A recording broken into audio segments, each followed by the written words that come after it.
Hello दोस्तों, एक बार फिर स्वागत है आपका मेरे channel learn English with Krishna पर। दोस्तों, आज का लेसन जो हम करने वाले हैं बहुत सिंपल है लेकिन साथ साथ बहुत इम्पोर्टेंट भी। मैंने अपने 6 साल के एक्सपीरियंस में as a tutor of English language देखा है कि बहुत सारे स्टूडेंट्स, बहुत सारे लोग ऐसे हैं जिन्होंने 10th भी कर ली है, 12th भी कर ली है, इवन ग्रेजुएशन भी करके बैठे हैं, फिर भी उन्हें अपना इंट्रोडक्शन ठीक से देना नहीं आता। 2 लाइन बोलते हैं फिर अटक जाते हैं। तो सोचो कितना एम्बेरेसिंग फील होता है उस टाइम जब आप इतने साल की पढ़ाई करने के बाद भी ठीक से अपना इंट्रोडक्शन नहीं दे पाते, अपने बारे में नहीं बता पाते। लेकिन फिक्र मत कीजिए, आज के इस लेसन में मैं आपको 10 ऐसे इंपॉर्टेंट पॉइंट्स बताने वाला हूँ। चाहे आप स्कूल स्टूडेंट हो, कॉलेज स्टूडेंट हो या इंटरव्यूअर के सामने हो, इतनी बात तो पक्की है कि आपको अपना इंट्रो देने में आगे दिक्कत नहीं होगी। तो बने रहिए मेरे साथ, शुरू करते हैं अपना आज का लेसन। दोस्तों, पहला पॉइंट है ग्रीट। हिंदी में ग्रीट का मतलब होता है अभिवादन करना। इंट्रोडक्शन शुरू करने से पहले आपको ग्रीट करना है। कैसे करना है ये भी देखते हैं। दोस्तों, ग्रीट करने के हमारे पास 2 तरीके हैं। एक तो होता है फॉर्मल तरीका, जिसे हम बोलते हैं औपचारिक। जब हम स्कूल, कॉलेज या ऑफिस वगैरह में होते हैं तब हम फॉर्मली ग्रीट करते हैं, जैसे कि गुड मॉर्निंग, गुड आफ्टरनून या गुड इवनिंग। अगर आपके सामने टीचर है तो आप गुड मॉर्निंग सर या गुड मॉर्निंग मैम भी बोल सकते हो। ध्यान रखना, आपको यहाँ हाय, हेलो, हेया, हे या व्हाट्सअप का यूज़ नहीं करना है। यह इनफॉर्मल वे है।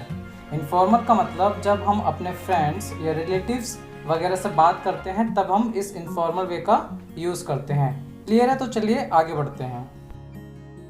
हमारा सेकंड पॉइंट है नेम। अब ग्रीट करने के बाद आपको क्या बताना है? अपना नाम। दोस्तों, अपना नाम बताने के भी अलग अलग तरीके होते हैं, लेकिन कौन सा तरीका सही है, कौन सा हमें यूज़ करना है, ये जानना बहुत ज़रूरी है। सबसे सही तरीका माना जाता है माई नेम इज़ या आई एम वाला।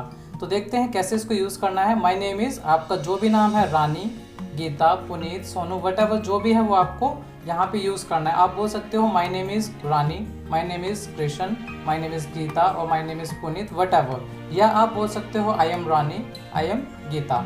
आई और एम को एपोस्ट्रोफी लगाकर भी आप यूज़ कर सकते हो। लेकिन ध्यान रहे, नीचे के जो ये 2 तरीके दिए हैं हमें इनका यूज़ नहीं करना है। बहुत सारे लोग बोलते हैं myself Sonu, myself Tina. यहाँ माई सेल्फ का यूज़ ही गलत है। माई सेल्फ एक रिफ्लेक्सिव प्रोनाउन है और रिफ्लेक्सिव प्रोनाउन कभी भी शुरू में यूज़ हम नहीं करते हैं।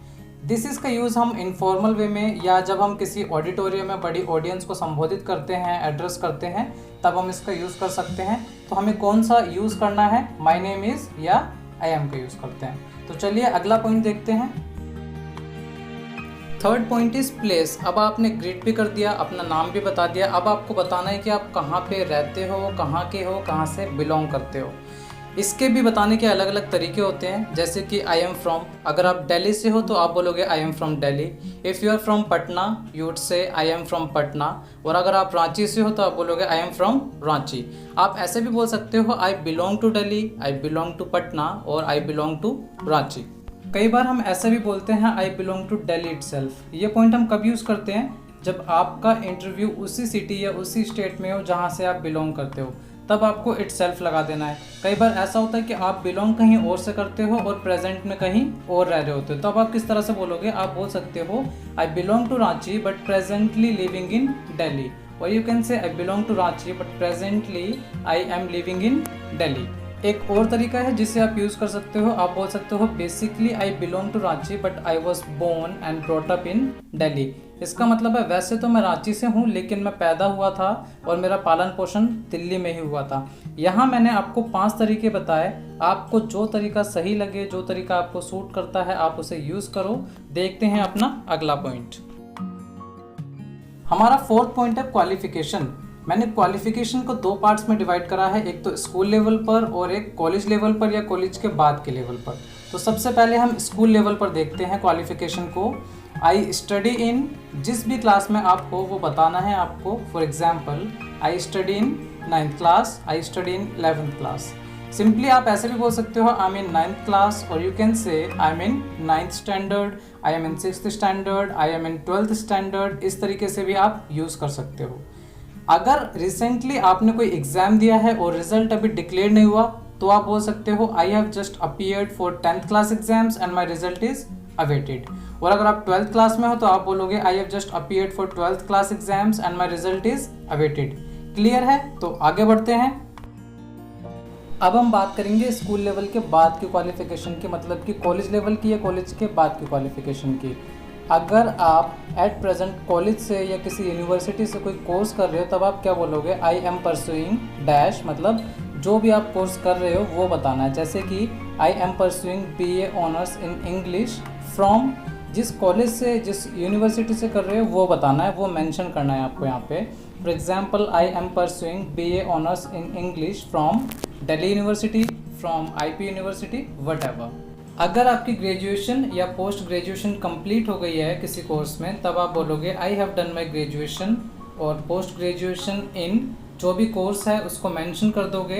या दूसरा तरीका आप यूज़ कर सकते हो, आप बोल सकते हो आई एम अ ग्रेजुएट और पोस्ट ग्रेजुएट इन जो भी कोर्स है वो यहाँ पे मेंशन कर देना है। कई बार आप ऐसे भी बोलते हो ना कि मैं BA फर्स्ट ईयर में हूँ, या मैं BCom सेकेंड ईयर में हूँ, या आप बोलते हो मैं BSc थर्ड ईयर में हूँ, तो आप उसे कैसे बोलोगे?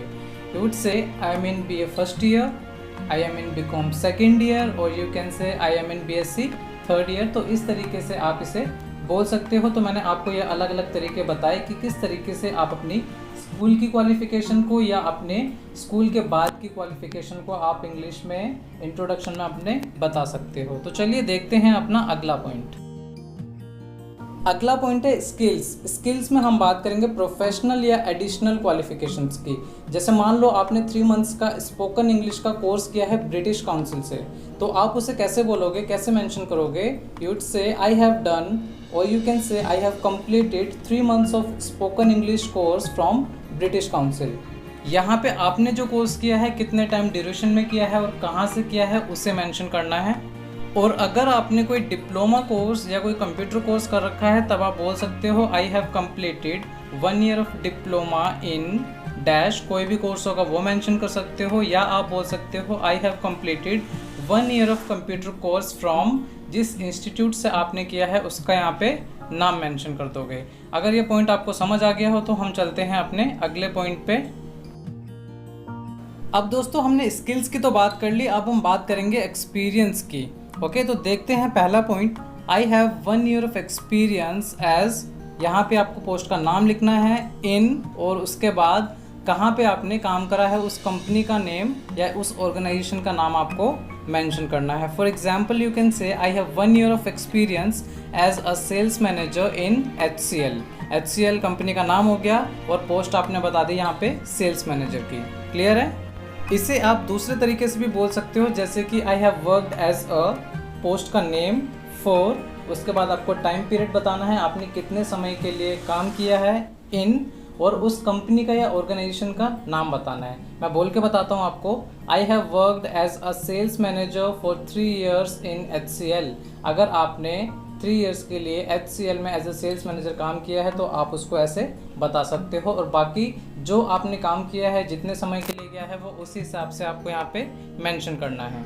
ये जो एक्सपीरियंस वाला पॉइंट है ये जॉब एस्पिरेंट पीपल के लिए या कॉलेज गोइंग स्टूडेंट्स के लिए ठीक है, वो यूज़ कर सकते हैं, लेकिन स्कूल स्टूडेंट्स को इस एक्सपीरियंस वाले पॉइंट को यूज़ नहीं करना है, क्योंकि अभी तो आप स्कूल में यूँ पढ़ ही रहे हो तो एक्सपीरियंस कहाँ से आया आपके पास जॉब का। ओके, और जो स्किल्स वाला पॉइंट है वो college going students, job aspirant people और साथ ही साथ स्कूल के स्टूडेंट्स भी यूज़ कर सकते हैं। बहुत सारे स्टूडेंट्स ऐसे होते हैं जो स्कूल के बाद स्पोकन इंग्लिश के कोर्सेज़ वगैरह या कंप्यूटर कोर्सेज़ वगैरह करते हैं, तो वो एक्स्ट्रा स्किल्स में उसे मेंशन कर सकते हैं।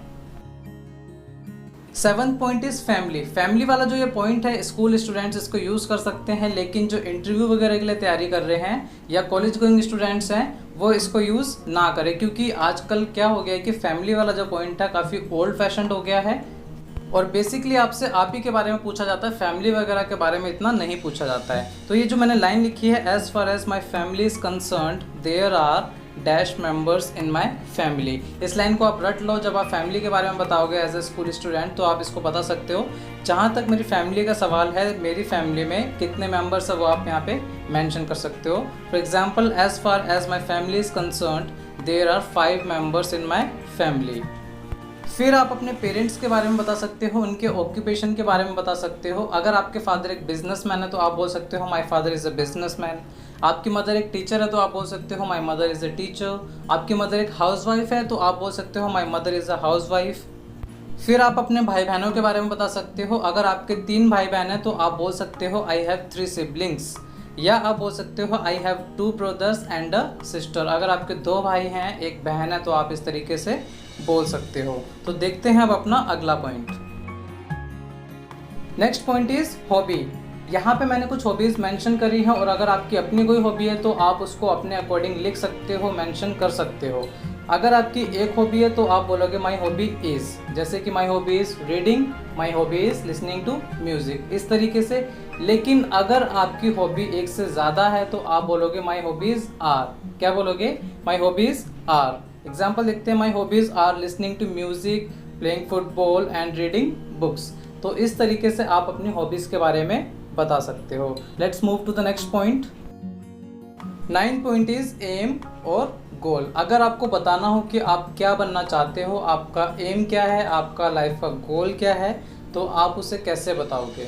आप बोलोगे I want to be a successful dash. जो भी आप बनना चाहते हो आप उसको इस तरीके से बोल सकते हो। For example, if you want to be a teacher, you will say I want to be a successful teacher. If you want to be a politician, you will say I want to be a successful politician.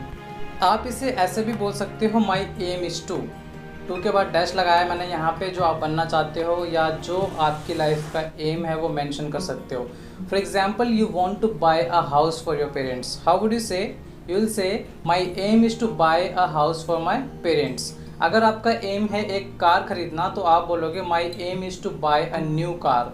अगर आपका M है कुछ बनना, जैसे कि आप बनना चाहते हो किसी कंपनी के मैनेजर, तो आप बोल सकते हो my aim is to become the manager of this company. Understood? तो इन 2 तरीक़ों से आप अपने एम के बारे में, अपने गोल के बारे में बता सकते हो। देखते हैं अपना आज का आखिरी पॉइंट। हमारा आखिरी पॉइंट है एंडिंग। अब आपको क्या करना है? इंट्रोडक्शन की एंडिंग करनी है। आपने वो जो पॉइंट्स बताए उसके बाद एंड में आपको इंट्रोडक्शन ख़त्म करने के लिए बोलना है that's all about me, thank you. Clear है?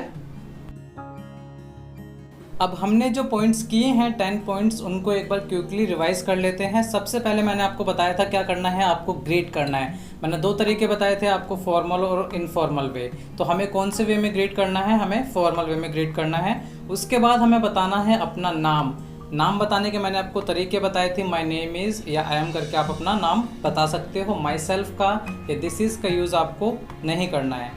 3rd नंबर पे मैंने आपको बताया था ग्रीट के बाद, नेम के बाद आपको बताना है प्लेस के बारे में कि आप कहाँ से बिलोंग करते हो। आपको ये बताना है। अलग अलग तरीके मैंने बताए थे आपको कि किस तरीके से आप बता सकते हो।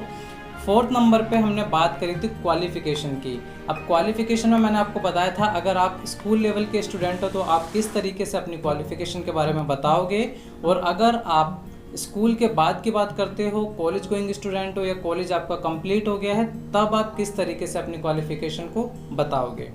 5th नंबर पर हमने बात करी थी स्किल्स की या एडिशनल क्वालिफ़िकेशंस की। एडिशनल क्वालिफ़िकेशन में आपने कोई प्रोफेशनल कोर्स या कंप्यूटर कोर्स या कोई डिप्लोमा कर रखा है या किसी लैंग्वेज में कोर्स कर रखा है तो आप उसको मेंशन कर सकते हो। और मैंने आपको ये भी बताया था कि स्किल्स वाला जो पॉइंट है, स्कूल स्टूडेंट्स भी इसको यूज़ कर सकते हैं, साथ ही साथ जो जॉब एक्सपीरियंस पीपल हैं या कॉलेज गोइंग स्टूडेंट्स हैं वो भी इसे यूज़ कर सकते हैं। 6th पॉइंट था हमारा एक्सपीरियंस का। मैंने बताया था आपको स्कूल वाले बच्चे जो हैं या स्कूल स्टूडेंट्स हैं वो एक्सपीरियंस वाले पॉइंट को यूज़ नहीं करेंगे। जो जॉब एक्सपीरियंस पीपल हैं सिर्फ वही इसको यूज़ करेंगे। और एक्सपीरियंस बताने के मैंने आपको तरीके बताए थे, कैसे आपको एक्सपीरियंस को अपने मेंशन करना है, कैसे बताना है। 7th point is family. जो स्कूल गोइंग स्टूडेंट्स हैं वो फैमिली वाले पॉइंट को यूज़ करेंगे, स्कूल स्टूडेंट्स इसको यूज़ करेंगे। जो जॉब एक्सपीरियंस पीपल हैं या जो कॉलेज गोइंग स्टूडेंट्स हैं उनके लिए ये काफ़ी ओल्ड फैशन्ड हो गया है, बहुत कम पूछा जाता है फैमिली वगैरह के बारे में। 8 पॉइंट आता है आपका हॉबी का। मैंने बताया था आपको अगर आपकी एक हॉबी है तो आपको बताना है माई हॉबी इज़, और अगर आपकी एक से ज़्यादा हॉबी है तो आपको बताना माई हॉबीज़ आर। हॉबीज़ बताने के बाद आपको अगले पॉइंट पे आना है। After that you have to tell your aim और what is your goal in life. अपने गोल के बारे में, अपने एम के बारे में बताना है। और उसके बाद ये सब पॉइंट्स बताने के बाद आपको एंडिंग करनी है क्या बोलकर, that's all about me, thank you. तो दोस्तों इसी के साथ आज का लेसन भी यहीं ख़त्म होता है। जो पॉइंट्स मैंने आपको इस लेसन में कवर कराए हैं उन पॉइंट्स को दोबारा अच्छे से पढ़ो और उसके बेसिस पे अपना एक खुद का इंट्रोडक्शन लिख के तैयार करो। तो ये लेसन तो था हमारा बेसिक इंट्रोडक्शन के ऊपर, लेकिन बहुत जल्द मैं आपके लिए एक और वीडियो लेके आने वाला हूँ जिसमें हम जानेंगे इंट्रोडक्शन देने के कुछ नए तरीके। उसमें मैं कुछ आपको ऐसे इंपॉर्टेंट टिप्स बताऊँगा जो भी जॉब एस्पिरेंट्स पीपल हैं या जो इंटरव्यू की तैयारी कर रहे हैं उनके लिए वो वीडियो बहुत ही इंपॉर्टेंट होगी। उसमें मैं बताऊँगा कि किस तरीके के क्वेश्चंस इंटरव्यू में पूछे जाते हैं, क्या क्या टिप्स आपको फॉलो करने हैं जिससे कि आपका सिलेक्शन हो, और वहाँ पे किस तरीके से आपको उन क्वेश्चंस का रिप्लाई करना है। Thank you so much friends for watching my video. और अगर आपको ये वीडियो अच्छी लगी हो तो इसको लाइक करें, शेयर करें। कमेंट बॉक्स में आप बता सकते हैं कि आपको वीडियो कैसी लगी, आप अपने सजेशंस दे सकते हैं। And for my upcoming video please subscribe to my channel and hit the bell icon. मिलते हैं आपसे अगली वीडियो में एक नए लेसन के साथ।